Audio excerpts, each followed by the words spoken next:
Um, have you ever driven home after just like a really long, exhausting day, completely on autopilot? Oh, yeah, definitely. Right, you pull into the driveway, turn off the engine, and suddenly realize you have zero memory of the commute. It's a pretty universal experience, I think, Right. but it's deeply unsettling when you actually pause and think about the physical risk of zoning out behind the wheel. Exactly. Now imagine you're a medical doctor dealing with life and death stress all day. I mean, that lack of focus on the drive home isn't just exhausting, it's genuinely hazardous. Yeah, it's a whole different level of stakes.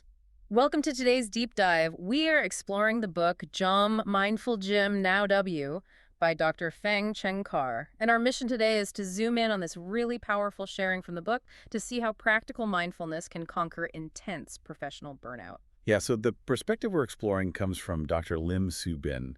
She's a psychiatrist with like 15 years of experience working for the Ministry of Health in Malaysia. Wow, 15 years. Right. And it's incredibly rewarding work, but, the daily demands generate really high levels of stress and burnout. And she found herself hitting that dangerous autopilot state constantly on her drive home, right? Yeah, exactly. But in 2019, she went through this 5-week mindful gym program, and it gave her this highly specific framework to break that cycle. Okay, so how did they actually define mindfulness in that program? Because it's kind of a buzzword these days. It is, yeah.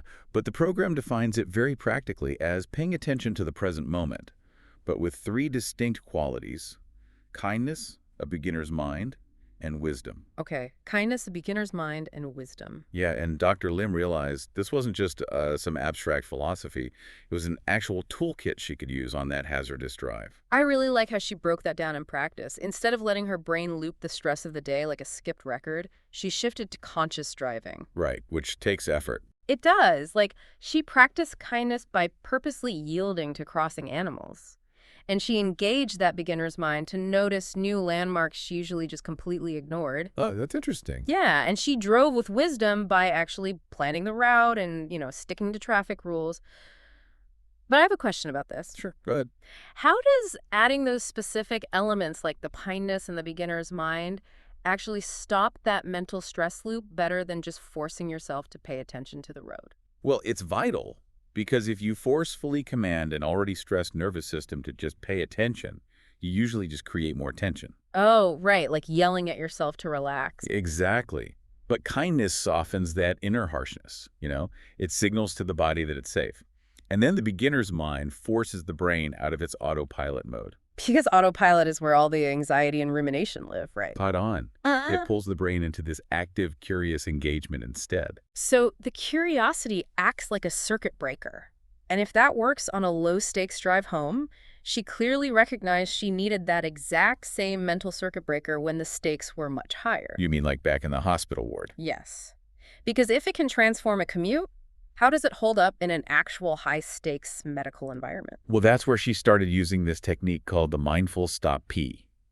It's an acronym she uses to regain her composure during, intense ward rounds or patient consultations. Okay, what does that actually look like in practice, though? It literally stands for stop what you're doing, take a breath, observe your thoughts and feelings, and then proceed. That sounds incredibly simple. It does, but that physical mechanism of stopping and breathing is what interrupts a stress spiral before it takes over. But let me push back on this a little bit. Okay, sure. In a high-pressure medical environment where lives are literally on the line, doesn't taking a mindful pause feel like a waste of precious time? You'd think a doctor needs to be moving constantly. It's a very common assumption. But look at the underlying mechanism of a clinical mistake. Okay. Under intense stress, the emotional alarm center of your brain triggers a fight or flight response. Yeah. Right? You react impulsively. Oh, I see. Yeah, so that quick pause, just stopping, breathing, observing it, brings your logical, rational thinking back online. Yeah. You aren't wasting time. You are preventing a dangerous reactive error. Wow. Okay, that makes a lot of sense. And if an error does happen, the book mentions she relies on what they call the 5 mindful vitamins. Yeah, the vitamins. I'm really curious about that term. Why vitamins instead of just calling them coping mechanisms? Well, because they function like mental supplements that fortify your perspective, rather than just being a reactive bandage after the fact. Oh, okay. So when she faces a challenge, she takes these vitamins to ground herself. Instead of catastrophizing a mistake, she supplements her mindset by asking, What can I learn from this? Right. She reminds herself she isn't alone, that things could be worse, that the error can be rectified right now, and importantly, that the moment will eventually pass. It just completely shrinks the problem down to something manageable. Like, instead of a catastrophic failure, it's just a moment in time that can be fixed. Exactly. It's giving yourself the mental equipment to navigate the waves of stress, rather than just hoping you don't drown. I love that. It really shows that Mindful Gym is this practical, highly efficient self-help companion.